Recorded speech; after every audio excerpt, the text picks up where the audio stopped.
Sort of the last area I want to talk to you about today is in terms of pastor, you, and them. Okay, and you read or will be reading in your the Art of Youth Work section of your reading, that first section for this Module 1 post. You'll be reading a little bit about pastor and pastor's vision. Okay, so I just want to spring off some of that. You're going to read a little bit about that in your book, this module, so I won't cover like a ton. But it's very important that you have a relationship with pastor. Okay, don't just look at him as, the guy that pays for all your youth ministry stuff. You need to realize that he is important, one, in your life, and he's important in the students' lives or young people's lives. Don't take him out of that. Don't take him out of that equation. Don't think that he's not important in that equation, because he really, really is. And we talked a little bit about pastor youth ministry sort of vision. We talked about personal philosophy of youth ministry. Okay, but pastor is important. You need to have a relationship with pastor. If you don't work hand in hand with him, it's going to be very difficult for you to be successful. Okay, I remember one particular time when I was in youth ministry where somebody called something that I was doing into question.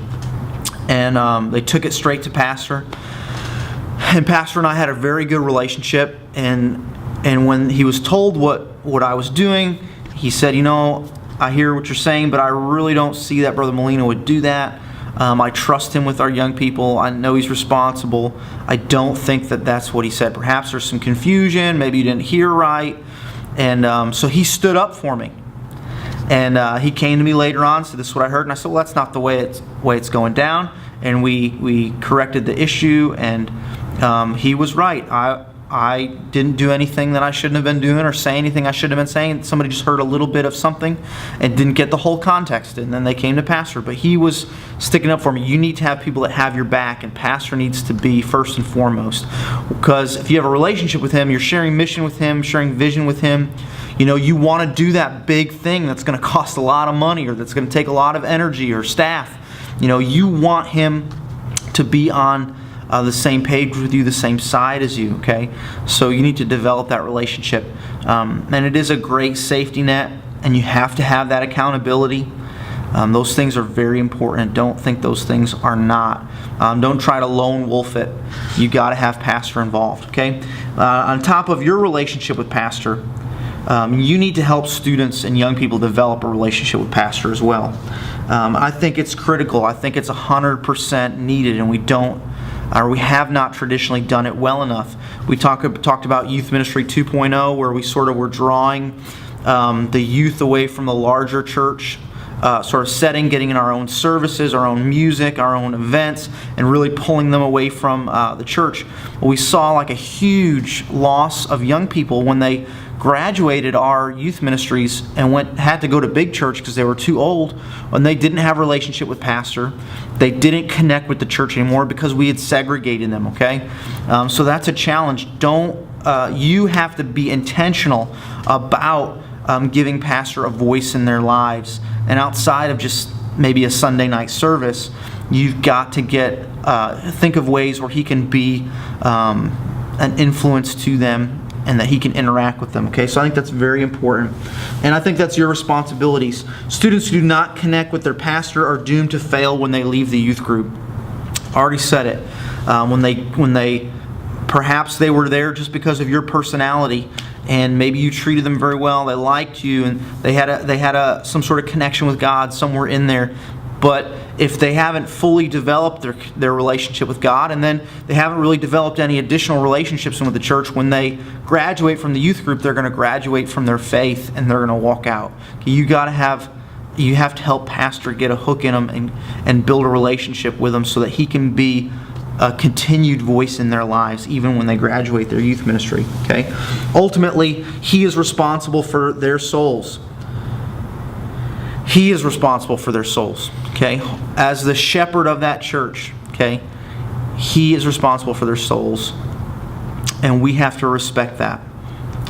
We have to respect that. We have to understand, again, that our role falls underneath his role, and that his vision trumps our vision, okay? Because he is ultimately responsible for our souls. And he's the one that thought we would do a good job as the youth pastor, so he hired us. We have to respect that. Don't try to bump heads with pastor. If you are, perhaps this is not the place you need to be, and maybe you need to find a different ministry location, okay? But it's important for pastor to be involved. Okay, so here's a couple ways that we can help pastor be involved in the lives of students. Introduce new students to him.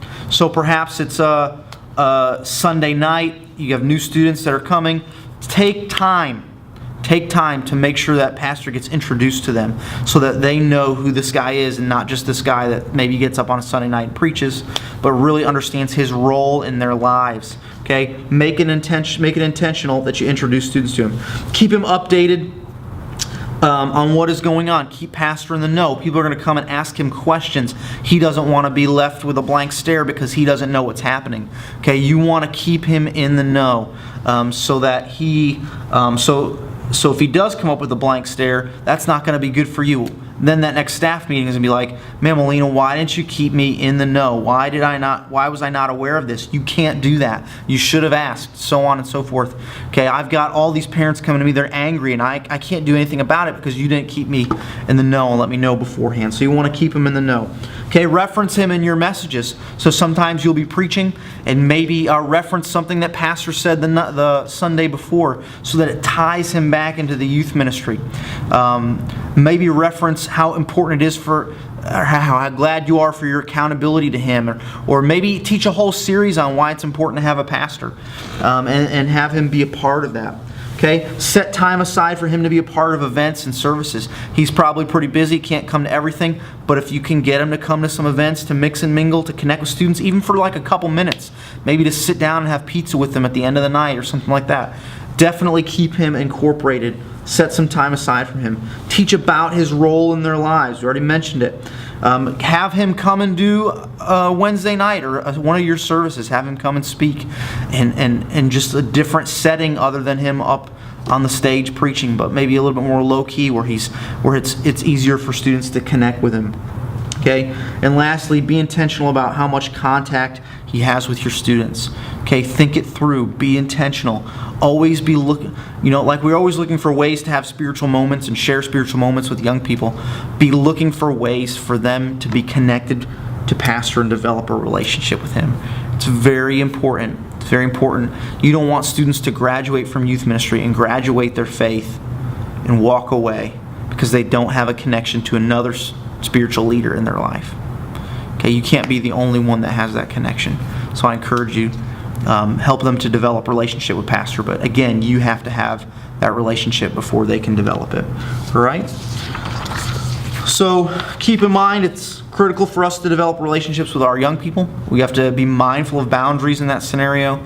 It's very important for us to develop relationships with parents and to help parents with their relationships with their kids, with your students. Okay? Don't exclude them. They can be huge for you. They can be huge for you if you develop that relationship.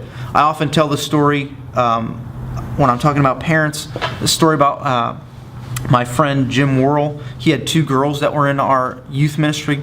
And one time I had a parent night, had all the parents come while the kids went and did an activity somewhere else.